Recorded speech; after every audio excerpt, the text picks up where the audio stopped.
Hello and welcome दोस्तों। Kedarnath opening ceremony वो यात्रा आज हमारी कंप्लीट हो चुकी है। 25 अप्रैल हम पहुंच चुके हैं फिर से सोनप्रयाग और हमारे साथ जो है बहुत से यात्री भी हैं, उनकी भी जो है यात्रा आज कंप्लीट हुई। पहली बार था पहली बार आए थे। कहाँ से आए हो? हम बिहार से आए हैं। बिहार में कहाँ से? मधुबनी से आए हैं। मधुबनी। अच्छा, तो कैसा रहा? बहुत अच्छा सफर रहा, हाँ। मगर कुछ सरकार के पक्ष में कहना चाहते कि व्यवस्था कुछ करना चाहिए। प्रशासन में कुछ भी व्यवस्था नहीं है। ये बिल्कुल अब क्या कह सका, खिलाफ हम खिलाफ बोल रहे हैं। मतलब धर्म के नाम पे सरकार जो है नहीं, धर्म का व्यवस्था तो होनी चाहिए ना आपकी। आप व्यवस्था क्या किए हैं? कुछ भी व्यवस्था नहीं किए हैं।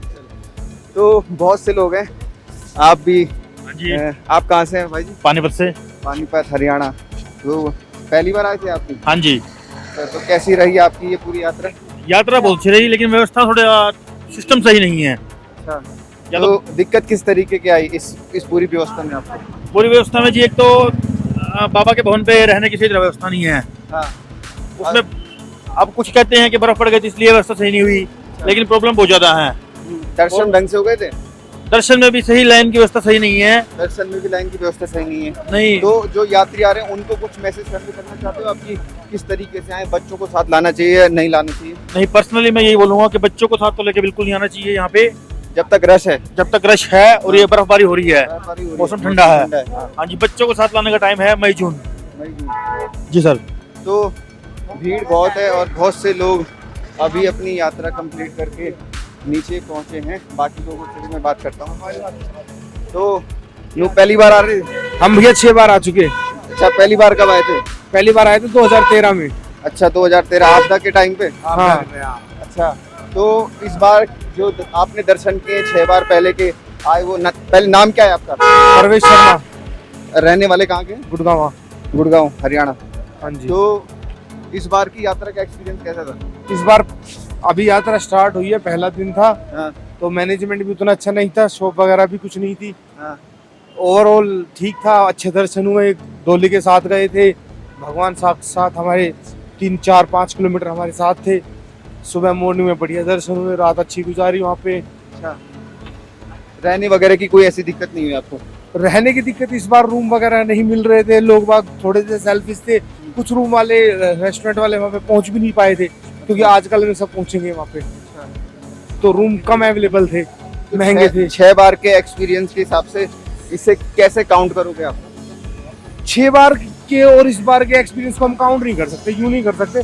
जब हम लास्ट 6 इयर्स में आए हैं, हाँ। तो हम हमेशा मिड में आए हैं, स्टार्टिंग में कभी भी नहीं आए। अच्छा, स्टार्टिंग का आपको कोई आइडिया नहीं था इससे पहले का? हम 24 तारीख को, 25 से यात्रा स्टार्ट की, हम 24 को ऊपर पहुंच चुके थे। तो यहाँ पे मैं बता खराब हाँ, तो यहाँ पे मैं बता दूं, ऐसा नहीं है। ओपनिंग सेरेमनी के टाइम पर पे इस तरीके की दिक्कतें हमेशा से होती हैं। ऐसा नहीं कि कोई इस बार की दिक्कतें हैं, लेकिन ये कि हाँ, थोड़ी बर्फबारी वगैरह जो हुई है, इन तमाम चीज़ों के बाद जो है परेशानियाँ वो और ज़्यादा बढ़ी है। व्यवस्था वहाँ ठीक थी, सारा प्रशासन वहाँ मौजूद था। हाँ। और जितना प्रशासन से हो सक रहा था सब कुछ था, सबके लिए था। सोनप्रयाग में यहाँ पे देखो भंडारे भी लगे हुए हैं, ये मैं आपको फ्रंट कैमरे से दिखाता हूँ। तो बाबा के दरबार में इस तरीके से भंडारे जो हैं वो शुरुआती दिनों में अधिकतर जो भक्तजन है वो लगाते हैं। तो इस तरीके के भंडारे आपको सोनप्रयाग में नज़र आएंगे। तो यात्रा में आने को लेकर के कुछ चीज़ें भी यहाँ पर पे मैं आपको गाइड करना चाहूँगा इस ब्लॉग के ज़रिए। यहाँ पे आप देख सकते हो सोनप्रयाग में इस वक्त हमें, जहाँ से देहरादून 265, रुद्रप्रयाग 70 किलोमीटर, रुद्रप्रयाग ऋषिकेश 70 है किलोमीटर 210 किलोमीटर। तो यानी हरिद्वार से आपको ऋषिकेश होते हुए रुद्रप्रयाग आना है। रुद्रप्रयाग के बाद आप जो है सोनप्रयाग पहुँचेंगे, जहाँ से आपको अपनी गाड़ी पार्क करनी होगी। और गाड़ी पार्क करने के बाद आपको गौरीकुंड आना होगा, और गौरीकुंड के बाद लगभग 20 किलोमीटर के आसपास की जो चढ़ाई है वो आपको तय करनी होगी। इस बीच में एक और बात आपको बता दें कि हेली सेवाओं को लेकर के IRCTC से इस बार बुकिंग होनी है। तो हवाई सेवाओं के ज़रिए अगर आप आना चाहते हैं तो IRCTC से इस बार आप अपनी बुकिंग करवा लीजिएगा। और खाने को लेकर के मैं बात बताऊं तो 150 रुपये के आसपास की आपको यहाँ पे नॉर्मल सी थाली ऊपर केदारनाथ में खाने को मिलेगी। पानी की बोतल की अगर मैं बात करूँ तो 40 रुपये की पानी की बोतल अमूमन आपको यहाँ पे मिलेगी।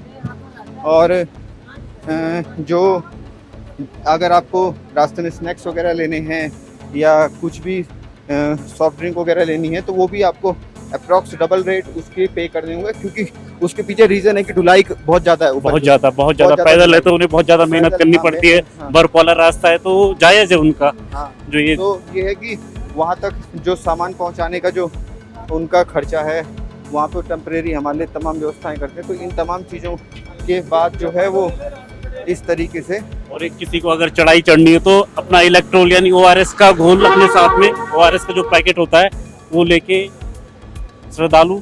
हाँ, ORS जो है वो आप अपने साथ जरूर रखें, क्योंकि ऐसा है कि आप गौरीकुंड में हैं तो गौरीकुंड से केदारनाथ जब आप चढ़ते हैं तो लगभग आप बहुत ज़्यादा स्टीप इंक्लाइन करते हैं, आप सीधा हिमालय में जा करके पहुँचते हैं और हाइट लगभग 3500 मीटर के आसपास होती है, जहाँ ग्लेशियर में जो है ग्लेशियर अपना खुद का मौसम जनरेट करते हैं।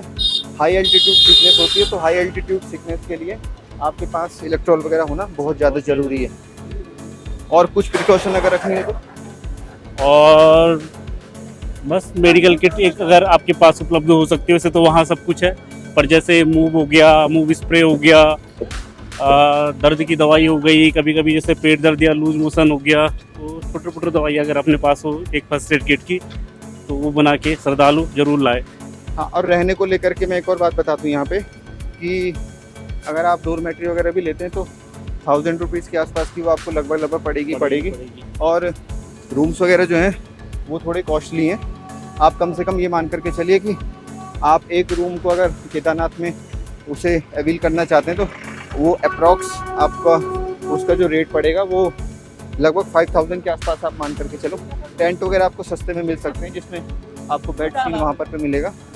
तो आगे सोनप्रयाग मार्केट अब आपको दिखाते हैं, जहाँ से आपको यहाँ से आपको पार्किंग मिलेगी और पार्किंग टेम्परेचर मिलेगी। भी आपको ठीक ठाक मिलना शुरू हो जाएगा। हो जाएगा। हाँ, तो ठीक अभी कुछ दिनों बाद अगर जैसा कि हर बार होता है परमिट जारी किए जाते हैं और पास बनाने पड़ते हैं यात्रा के लिए, तो आपको अगर फिर से अभी तो पासेस वगैरह की कोई ज़रूरत है नहीं।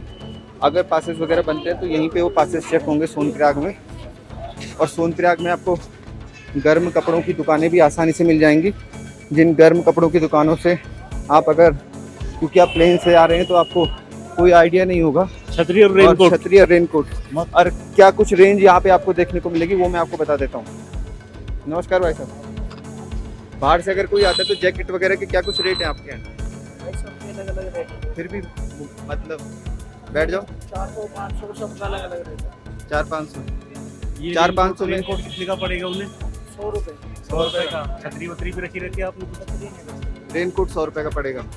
ठीक है, 100 रुपए। टोपी, गर्म टोपी अगर लेनी हो तो 100 रुपए, 150 100 रुपये, 150 रुपये। औरतों को अगर स्वेटर वगैरह लेनी हो तो 400-500 सब रहेगा।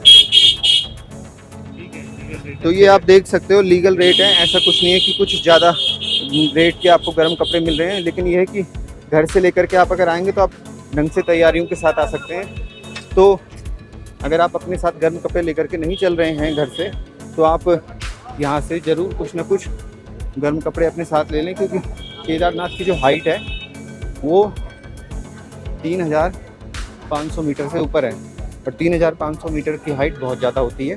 वहाँ पे आप बाहर से आते हैं तो दिक्कतें भी पेश आ सकती हैं। सोनप्रयाग का ये मार्केट बहुत से लगभग हर एक होटल के ऊपर यहाँ पे लॉज हैं। तो अगर आप देर शाम को अगर पहुँचते हैं, आप अगर कहीं से भी बाहर से आ रहे हैं, तो आप कोशिश करिए कि आप गौरीकुंड ना जाएं, आप सोनप्रयाग में रुकिए। यहाँ पे कमरे मिल सकते हैं आपको, यहाँ पे आपको रीजनेबल रेट में मिलेंगे। गौरीकुंड में अगर आप रुकते हैं रात को, अगर वहाँ पे आपको रहने को लेकर के दिक्कतें होती हैं, नहीं हो सकती तो यहाँ हाँ, तो गौरीकुंड में आपको भले एक पल के लिए रेट ज़्यादा मिले, लेकिन आपको सोनप्रयाग में रुकना आपके लिए ज़्यादा बेटर रहेगा। ऑप्शन एक सामने ही आपको बहुत सारे मिल जाएंगे, खुला खुला है, इस तरीके से कंजेस्टेड नहीं है और बहुत से होम स्टे भी ऊपर है। और सबसे बेटर यहाँ पे से आप अगर त्रिजुगी नारायण जाना चाहें, जहाँ शिव पार्वती ने शादी की थी जो पौराणिक मान्यताओं के अनुसार, तो वहाँ आपको होम स्टे भी मिल जाएंगे। तो टॉप क्लास की जगह है, टॉप क्लास की जगह है त्रियुगी नारायण। त्रिजुगी नारायण। तो पिछली बार गए थे हम वहाँ, तो वहाँ से मैं जो हवन कुंड की राख होती है वो भी लेके ये आया भी आप था। घर लेके जा सकते हो। घर लेके जा सकते हैं, बच्चे बच्चे जैसे हाँ, उन पे अगर हवा हवा हवा जो बोलते हैं तो लगाओ तो बच्चे एकदम सही हो जाते हैं, हाँ, कोई अगर नजर वगैरह हो। नजर वगैरह। हाँ। तो ये पूरा का पूरा सोनप्रयाग मार्केट है। तो पार्किंग की पूरी यहाँ पे आपको जो भी आप गाड़ी लेकर के आएंगे अपने साथ, तो पार्किंग आपको यहीं पे करनी पड़ेगी। ये त्रिजुगी नारायण के लिए ऊपर की तरफ के लिए यहाँ से अलग से रोड कटती है। तो ऐसा कुछ है यहाँ पे सोनप्रयाग मार्केट। तो आप जब भी आएँ तो सोनप्रयाग मार्केट में आपको पार्किंग करके ऊपर जाना होगा। फिलहाल अभी हम यहाँ से बद्रीनाथ के लिए अपना सफ़र शुरू करेंगे। अभी करीब अप्रॉक्स टाइम हो रहा है 6:45 बजने वाले हैं। तो हमें रात को गोपेश्वर रुकना है, जहाँ हम अपने कुछ दोस्त लोग हैं हमारे, उनके साथ हम रात को स्टे करेंगे। और उसके बाद हम सीधा बद्रीनाथ के लिए निकलेंगे कल। और 27 को बद्रीनाथ की जब ओपनिंग सेरेमनी होगी तो वो भी हम आप तक पहुँचाएँगे। जय केदार।